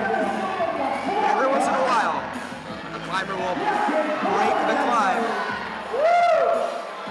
Good effort from Gabe. Ooh, a little foot slip for Charlie on that skip across. He's looking calm, cool, and collected. I remember last night he was in the second session and he knew he had to pretty much top everything with very few falls. And I remember you mentioning to me, Molly, that he was a little bit shaky on the first couple of climbs, but once he found his groove and flashed the first 6 or 7, he continued that streak and just flashed them all. Yeah, I think it was the 7th climb. He's like, oh, I'm finally comfortable. And here we are.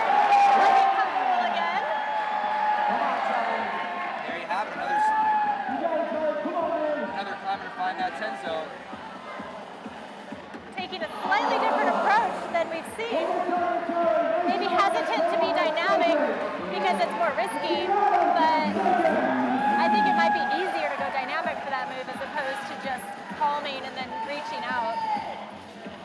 Charlie on the edge of the mat. Matt's catching his breath. With less than a minute remaining, let's see if he can stick that first move again and grab a top here on men's 3. Taking the shirt off to lose those extra couple ounces.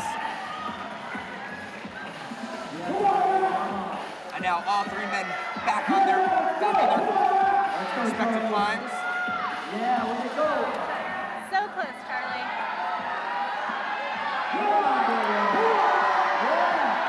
You can see Matt working super hard down there, the edge of your screen. Charlie snagged that hold again. Now the only climber left in the wall with 15 seconds. Come on, Charlie. He sticks the 15 zone. With 10 seconds, can he match that top? Patience as he reaches for the mat. Not enough time. He rushed the move and fell at the last second. Heartbreaking finish on men's 3 for Charlie Barrett. I think I felt that heartbreak. But that was a really impressive go, and getting to the 15 is pretty critical. I mean, I think that's going to help him out a lot. Not a lot of men have found their way to 15. And down to our last 2 female competitors. We have Chloe Koskoy on women's 4 and Natalia Grossman on women's 3. These are the only 2 climbs in the comp thus far that have not seen a top, and I think if any of these ladies are going to do it, we're about to see it right now. Natalia Grossman still with a perfect round. Again, don't want the curse of the commentator to break that streak. Hopefully I can bring her some luck here on women's 3.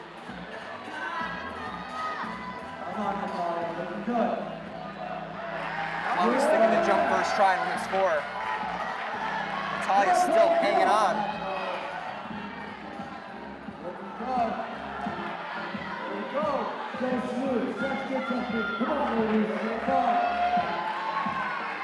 Natalia looking very comfortable as she establishes herself on women's 3. Just missing Chloe that had a tiny great break. go.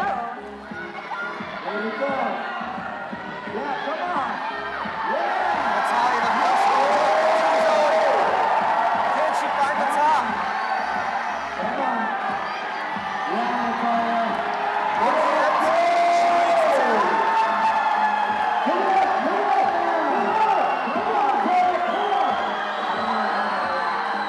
From our perspective, you can see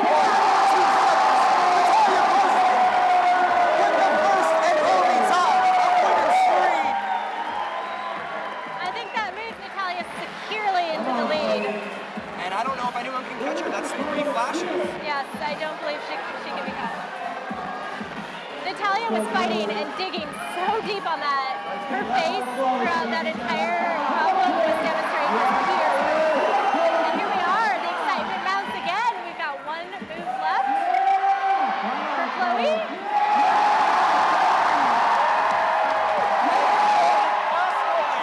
With the first top on women's 4.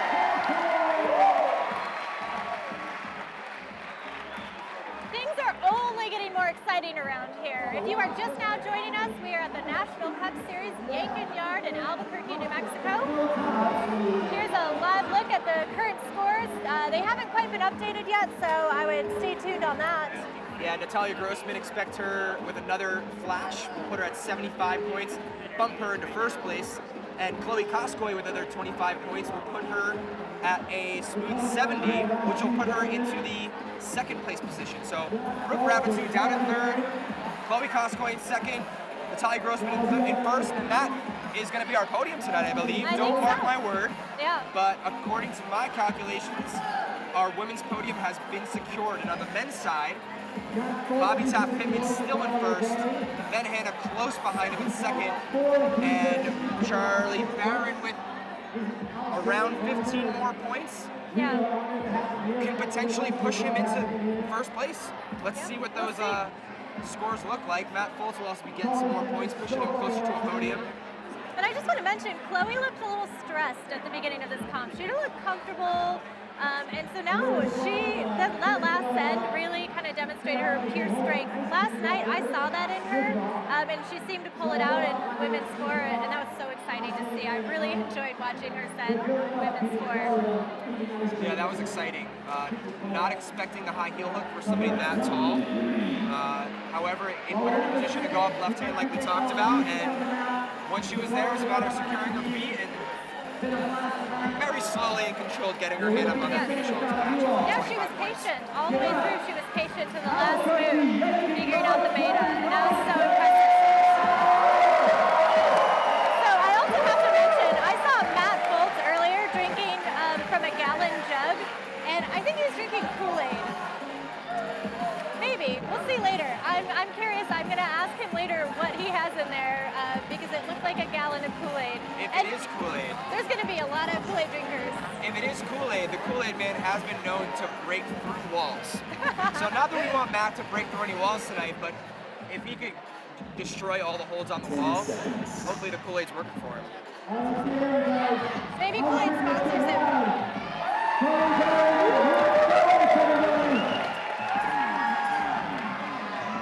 Last two male competitors, Charlie Barron and Matt Foltz, looking to find some success on these last two problems to work themselves up the rankings. I'm not going to lie, Matt, I don't know which one I want to cheer for right now. Fortunately, I'm in the seat of commentator, so I shouldn't cheer for either, but I love both of these guys so much, I want them both to win.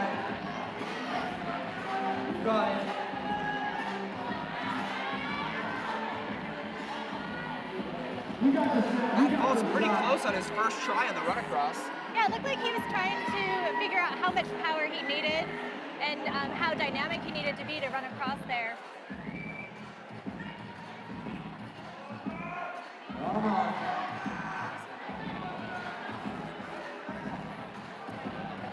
You got this, you got this. So I just want to mention too that Matt Foltz is 5'11", which is average height for most men. And a lot of people think he's a lot bigger because he has a +6 ape index, which he may be able to utilize to his advantage on this climb. +6. If you don't know what an ape index is, it's your wingspan relative to your height. So if you're 5'10 and your wingspan is 5'10, that's a 0 ape index. So you're saying for Matt, he's 5'10 with a +6, so he has the wingspan of a 6'4" person. 5'11". Yeah. Oh, 5'11". 6'5". Yes. That's amazing though.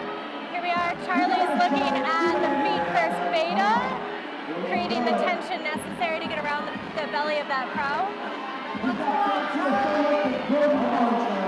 Quite literally upside down, Charlie Barron looking to grab that 5 zone, which she does. And Matt sticking that run across move with ease. Let's see if he can snag this next coordination move. And he goes right down it. First try.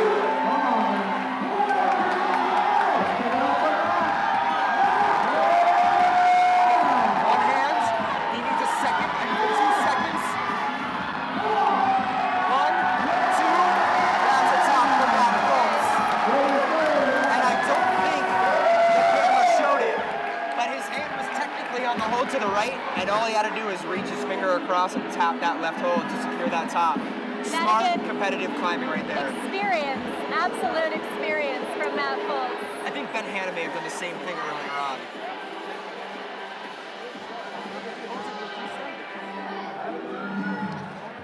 And now we are looking at Charlie. Yes, Charlie. Pondering.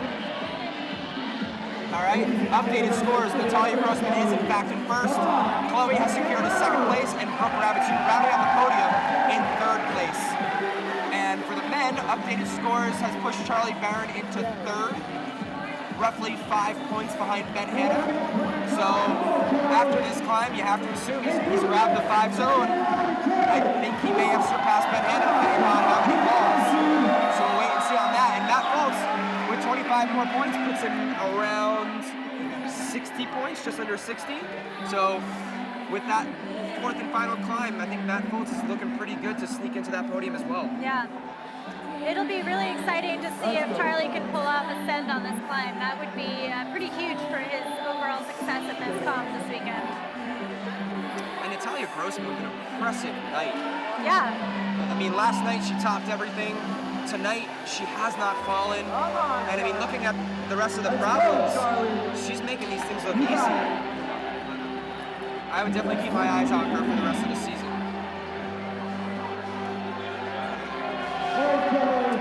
And now one man left on the mat. Charlie Barron on his last climb of the evening, trying to grab some more points to work his way up that podium.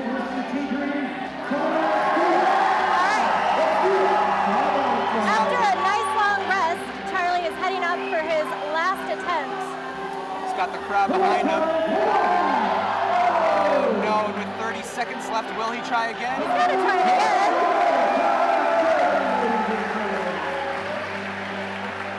That's always a tough call because 30 seconds really isn't enough time to do it. Sometimes you want to please the crowd, but you also don't want to hurt yourself by heading up a climb that is so intense. 10 seconds. And then there was one. Down to our last female competitor, Natalia Grossman.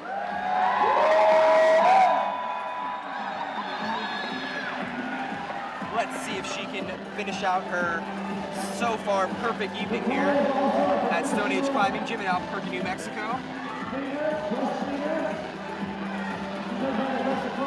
Just giving her holds a quick brush to maximize her friction on these holds. With 7 climbers before her, a decent amount of chalk and potentially shoe rubber has found their ways into the nooks and crannies of the texture of these holds. So she's just trying to give herself the best possible conditions to grab onto these holds. Reviewing her sequence one last time, making sure when she gets up there that she's got a game plan. Yes, so Natalia can ask for a brusher, but a lot of climbers find it beneficial to brush it themselves so they can kind of explore the hole. The energy in here is amazing. Everybody wants to see Natalia set this. Stacking her hands, pumping out to the 10 zone. Natalia Grossman looking strong.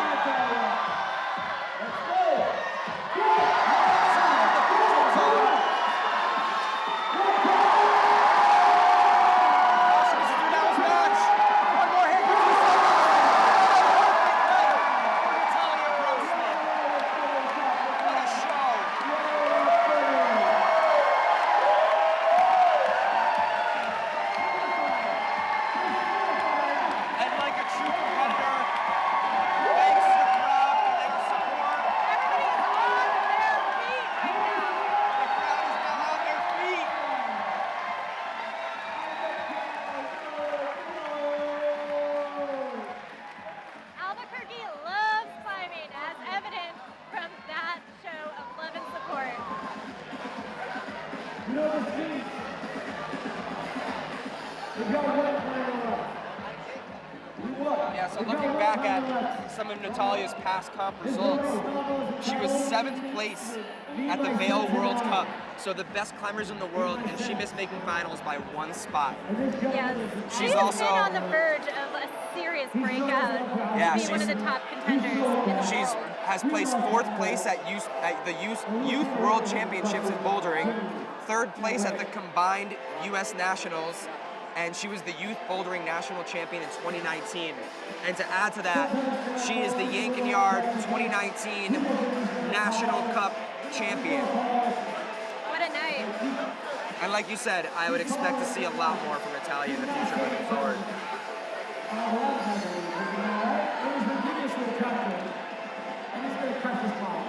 And with 2 minutes left on the clock, we've got one more male climber coming out, Matt Foltz on men's 4.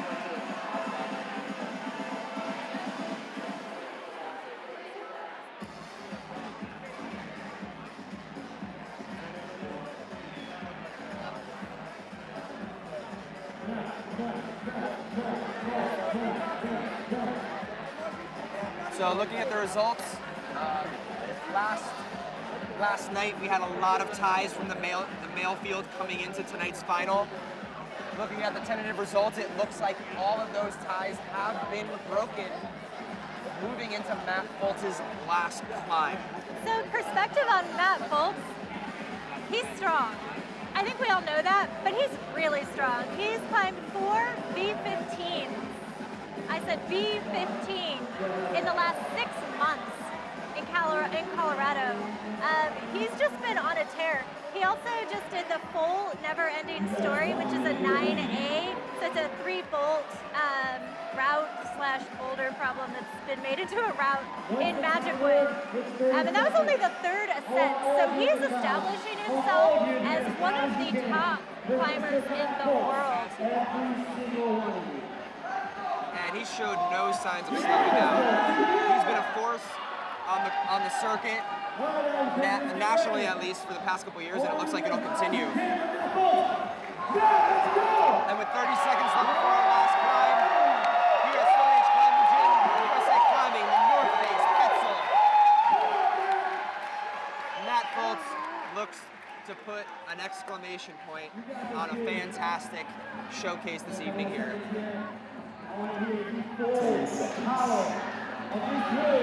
Although a seasoned competitor, he must be feeling the pressure right now of all eyes on him, and this crowd is so psyched.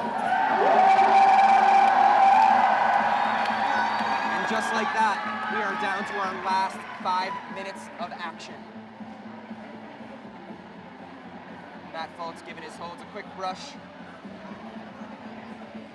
With a smile on his face, of course. I think he's excited for this climb. I think it suits his style very much. Absolutely. I don't want to say what I want to say, but what I want to say is that I think he's going to say that.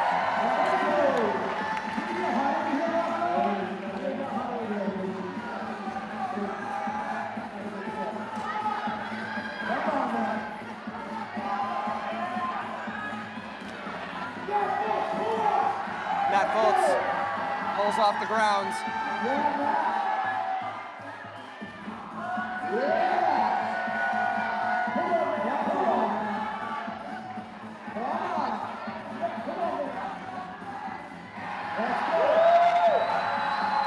Eyeing up the 10 around the corner. Trying to find the best body position to make his way there. Reach the toe hook. Oh, and an unfortunate dry fire off the 10 zone.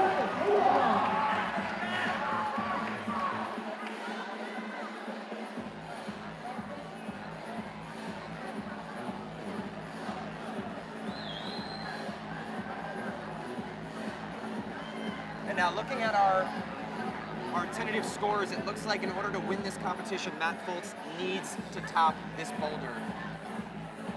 Charles Barron has tentatively overtaken first place from Robert Taft Pittman.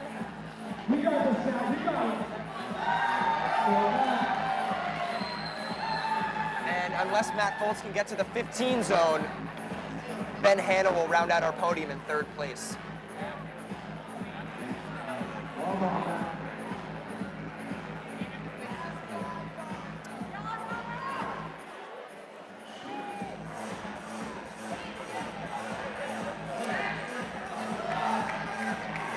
Matt Fultz grabbing the Kool-Aid. We'll be sure to ask about the beverage when he comes in to speak with us after the comp. I really hope it's Kool-Aid. That would be great. That would make me very happy. To take a more educated guess, it's probably some sort of electrolyte beverage, but I'm gonna stick with Kool-Aid.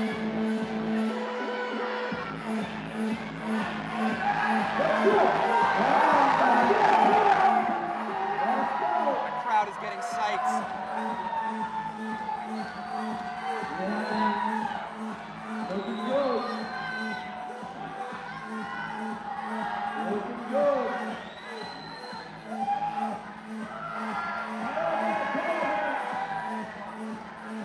Matt Fultz taking a different approach to the 10 zone, and another dry fire off that pinch on the left side of that volume. That's a long fall, but it's a clean fall onto his back. And here we go, another tentative look. I think Matt established the 10 zone on his second try, so that's 9.9. Those 9.9 points does not put him on the podium. That is surprising. We'll see what happens. So, again, I think if my calculations are right, he needs to establish control of the 15 zone to make the podium, and then needs to top this boulder for the win. So much rides on 3 moves.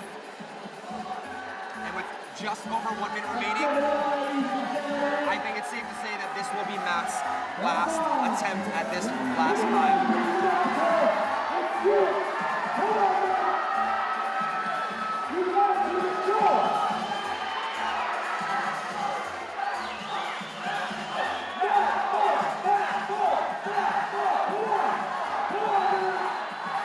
Matt Bolt chant has started in the crowd. Oh, an unfortunate foot slip with 30 seconds. He's going for those points. Will he have enough gas left in the tank? That is a lot of hard climbing. And with no rest from his last attempt, he is willing his way up this wall with 20 seconds left.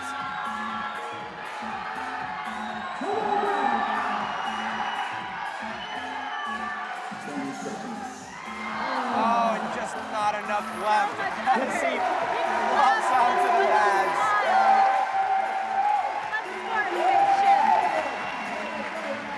Big round of applause from the crowd. They got a great show here tonight.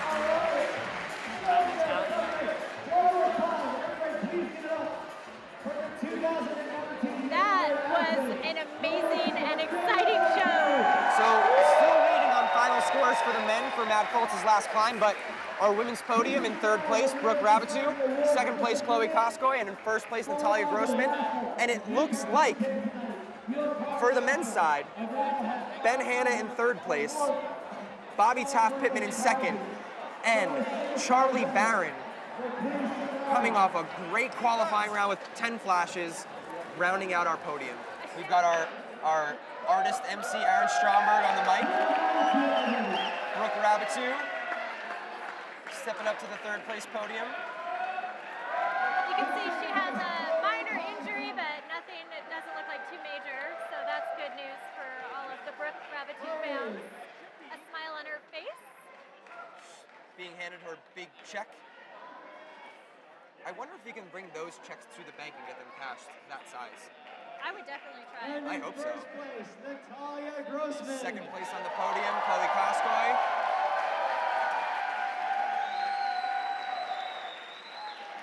And unparalleled in her performance tonight, flashing all 4 climbs, Natalia Grossman rounding out the And women's here at the podium. Yank-N-Yard, we have one additional prize for Natalia. The champion's belt, Natalia Grossman. Oh, the Stone Age Climbing Gym Yank-N-Yard belt. The champion's belt. One more round of applause for the ladies. Nice job, ladies. You know she's going to wear that every chance she gets. I hope she drove down. I don't know if she can get that through security at the airport.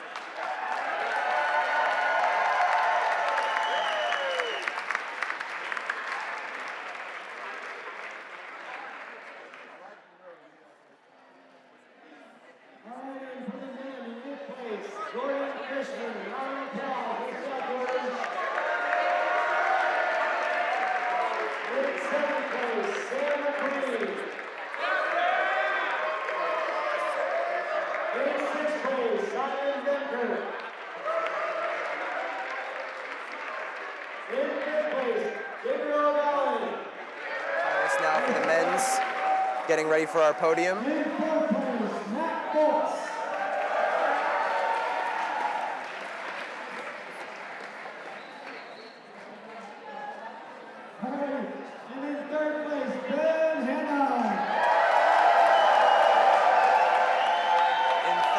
This evening, crowd favorite and New Mexico local Ben Hanna with his fresh bleached tipped hair. I love seeing Ben on the podium. He is one of the nicest, happiest, most motivated people I know.